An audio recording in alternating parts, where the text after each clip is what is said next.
Página de abertura. Do livro Fonte Viva, psicografado por Francisco Cândido Xavier, pelo Espírito Emmanuel. Título da mensagem: Diferenças. Nisto todos conhecerão que sois meus discípulos, se vos amardes uns aos outros. Jesus, João 13:35. Nas variadas escolas do cristianismo, vemos milhares de pessoas que, de alguma sorte, se ligam ao Mestre e Senhor. Há corações que se desfazem nos louvores ao grande médico, exaltando-lhe a intercessão divina nos acontecimentos em que se reconheceram favorecidos, mas não passam das afirmativas espetaculares, qual se vivessem indefinidamente mergulhados em maravilhosas visões. São os simplesmente beneficiários e sonhadores. Há temperamentos ardorosos que impressionam da tribuna através de preleções eruditas e comoventes, em que relacionam a posição do grande renovador na religião, na filosofia e na história, não avançando, contudo, além dos discursos preciosos. São os simplesmente sacerdotes e pregadores. Há inteligências primorosas que vazam páginas sublimes de crença consoladora, arrancando lágrimas de emoção aos leitores ávidos de conhecimento revelador. Todavia, não ultrapassam o campo do beletrismo religioso. São os simplesmente escritores e intelectuais. Todos guardam recursos e méritos especializados. Existem, no entanto, nos trabalhos da Boa Nova, um tipo de cooperador diferente. Louva o Senhor com pensamentos, palavras e atos cada dia. Distribui o tesouro do bem por intermédio do Verbo Consolador sempre que possível. Escreve conceitos edificantes em torno do Evangelho, toda vez que as circunstâncias lhe permitem.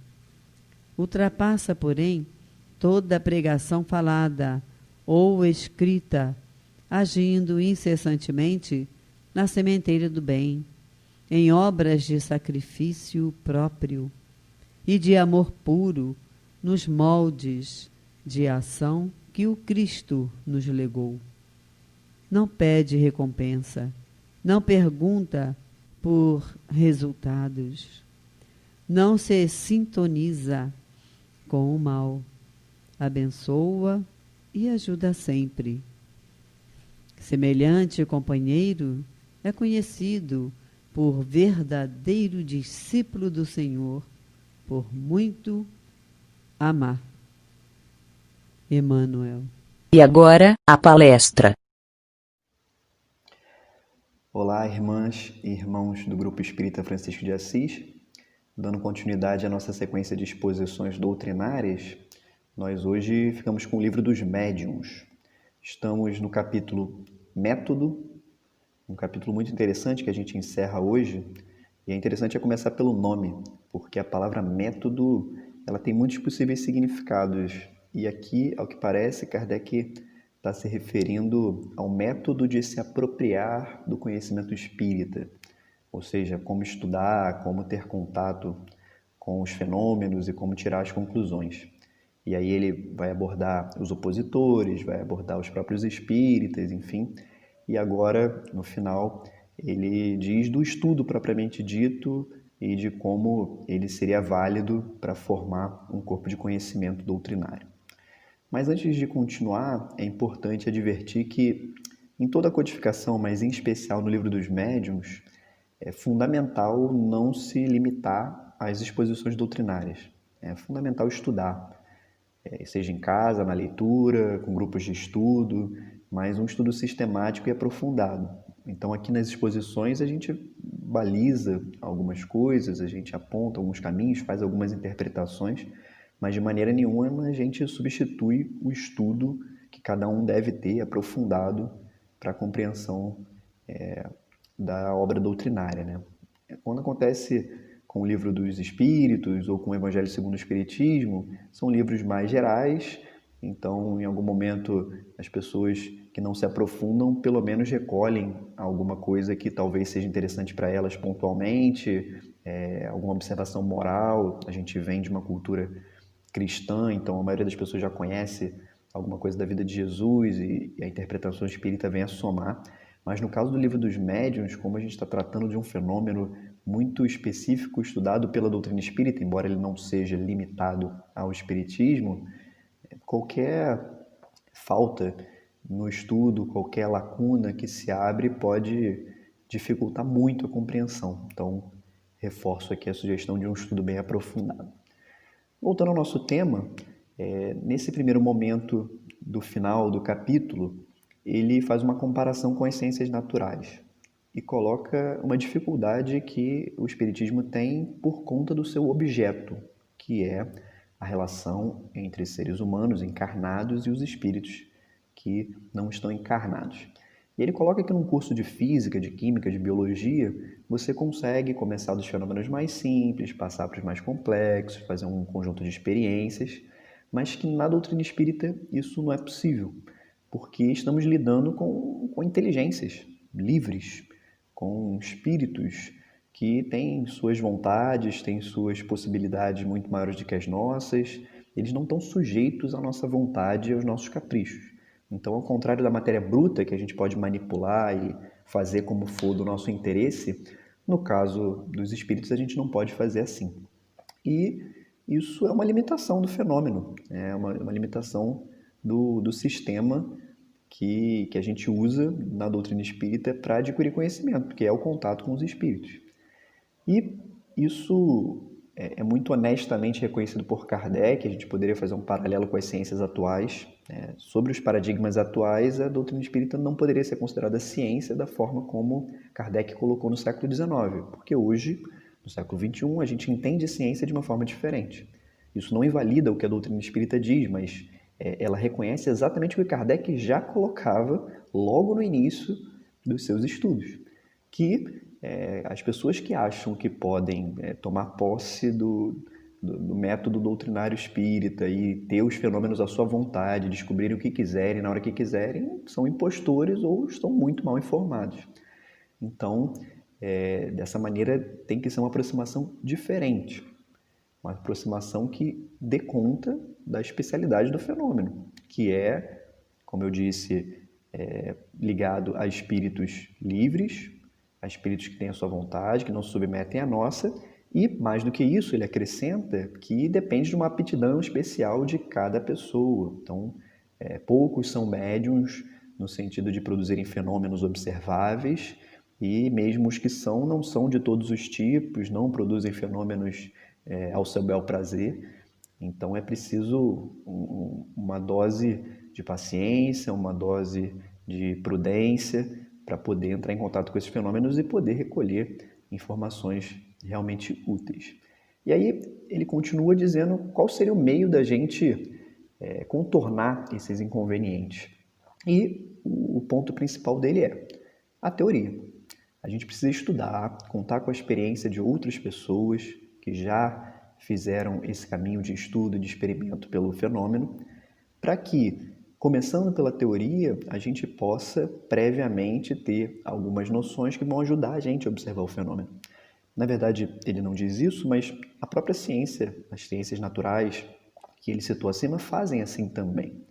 Muitas vezes, quando você passa para uma criança ou para um estudante algum experimento que chama muito a atenção, uma coisa que fica colorida, alguma coisa vistosa, O estudante olha aquilo, acha interessante, mas não necessariamente compreende o que tem por trás daquele fenômeno. Portanto, é importante que a teoria venha junto desse fenômeno, senão ele chama atenção, é interessante, é bonito, mas não gera conhecimento. É a mesma coisa com a doutrina espírita. Assim, evitam-se decepções. Muitas pessoas que tentam entrar em contato com esse fenômeno têm uma ideia completamente errada de como ele funciona, e aí o simples contato com o fenômeno, simplesmente participar não quer dizer entendimento, não quer dizer convencimento. E com a teoria, com o método de ensino espírita, que ele coloca e destaca, se destina à razão e não aos olhos, não é para entreter, mas é para esclarecer, é que funciona o sistema espírita. E curioso, né? Eu gosto muito da tradução do Herculano Pires porque ele tem muitas notas. E ele coloca uma nota aqui dizendo que no pé dessa página, quando Kardec a escreveu, ele acrescentou uma notinha dizendo: o nosso ensino teórico e prático é sempre gratuito, destacando a importância de que todo o ensino espírita, de que toda educação espírita não seja feita em troca de dinheiro, não tenha interesses materiais por trás. Uma tradição que a gente precisa reconhecer, entender a sua importância, entender as suas motivações e cultivar dessa maneira. Bom, passando para o item 32, onde ele continua essas observações aqui, ele também destaca que com a teoria vem a preponderância da filosofia e das suas consequências morais e a colocação do fenômeno como acessório. Aqueles que vão para se entreter não estão entrando no principal, que é a doutrina espírita e o que ela traz, que é a melhoria íntima de cada um, o acréscimo de consequências morais à filosofia que se apresenta pelas mensagens desses espíritos. Isso é o mais importante. O fenômeno, ele diz aqui, ele repete na Revista Espírita, é apenas um acessório para que seja realmente alcançado o objetivo espírita, que é a melhoria de cada um. Bom, e isso se reflete, ele faz algumas considerações também ainda no final desse item, mas podemos dizer que se reflete na casa espírita. A gente vê que a casa espírita, por exemplo, agora, no momento de pandemia, ela pode até não ter a possibilidade de reuniões mediúnicas, de tratar da obsessão, como ela faz ordinariamente, mas continuamos com a educação de crianças, com a educação de jovens, com a educação de adultos, com os grupos de estudo, com as exposições aqui, com a assistência de modo geral, tanto a assistência material como a assistência espiritual, os atendimentos fraternos na medida do possível. Então, dessa maneira a gente cumpre essa colocação de Kardec de que a filosofia espírita e as suas consequências morais são um ponto central. Não que com isso a gente ignore o fenômeno, ele vai até falar isso um pouco mais à frente, mas quando se conjuga o fenômeno com a compreensão, você realmente atenta para o que é mais importante. O fenômeno passa a ser apenas uma confirmação de um sistema todo doutrinário, de pensamento, que tem uma coerência, que faz sentido e realmente é importante para as nossas vidas, senão a gente não se dedicaria a ele. Bom, ele acrescenta no item 33 que esse estudo teórico não impede a observação prática e dá um valor ainda mais especial às manifestações espontâneas, porque o fato do espiritismo trabalhar com esse tipo de fenômeno e até buscá-lo ativamente, provocá-lo, por assim dizer, não impede que ele aconteça, na verdade sempre aconteceu e sempre acontecerá. De modo que, para quem estuda, para quem tem contato com a doutrina espírita dessa forma séria e organizada, em vários momentos vai se deparar com fenômenos naturais que são explicados e analisados pela doutrina espírita. Então, esse tipo de fenômeno e esse tipo de ocorrência confirma a teoria, confirma as consequências e naturalmente vai dando força ao pensamento daqueles que entram em contato com eles, né? Até porque não poderia ser diferente. A doutrina espírita veio deles. Então, cada vez que nós, estudantes da doutrina espírita, temos contato aqui e ali com fenômenos que são dessa ordem, a gente fortalece a nossa fé, a gente compreende por que está aqui, a gente dá sentido a isso que nós estudamos na prática e agradece, né, por ter a possibilidade desse tipo de esclarecimento. Bem, por fim, já caminhando para o final do capítulo, nos itens 34 e 35, ele tem a necessidade de destacar que ele não está negligenciando a observação, né? Porque em todo momento ele está dizendo que o mais importante é a filosofia, não quer dizer que a experimentação não seja importante, que a observação desses fenômenos não seja importante, mas que ela seja sempre feita por trás de um raciocínio bem esclarecido, bem estruturado, porque só assim para funcionar. E ele faz uma estatística aqui, não sei se é uma estatística a rigor, mas ele diz que entre 10 pessoas que não conhecem o assunto e que assistem uma sessão de experimentação, das que sejam assim, muito claras, muito objetivas, mesmo assim 9 pessoas saem sem se convencer, sem acreditar, porque a experiência raramente corresponde ao que a pessoa pensa. Isso acontece nas ciências também naturais. As pessoas têm uma ideia muito equivocada das ciências no geral, então pensam que o cientista vai para o laboratório, descobre coisas novas, é uma vida muito empolgante e, enfim, o cientista lá, maluco, que tem o cabelo desgrenhado. E quando vai ver a vida do cientista, às vezes ela é bem entediante, porque você tem que fazer as mesmas coisas muitas vezes, repetir com cuidado, com muita atenção, repetir os dados para analisá-los, enfim. E isso é muitas vezes cansativo. Realmente a pessoa tem que gostar para fazer como qualquer outra coisa na vida com sucesso, né? E a mesma coisa com a doutrina espírita. As pessoas quando pensam mediunidade, fenômeno, pensam em mesas girantes, em fantasmas aparecendo e não é nada disso.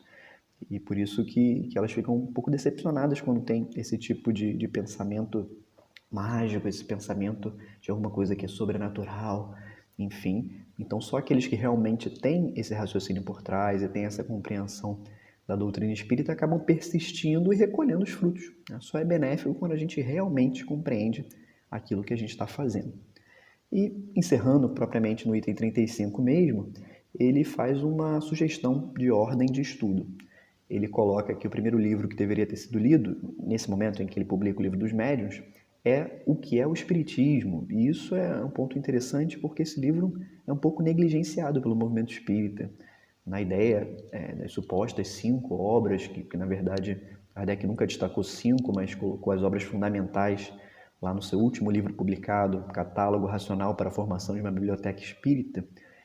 E o que é o Espiritismo é um deles, porque é até o primeiro que ele sugere por ser um livro simples, por ser um livro que tem uma exposição sumária dos princípios da doutrina espírita, que tem alguns diálogos ali interessantes para o iniciante, com algumas objeções que eles mesmos fariam.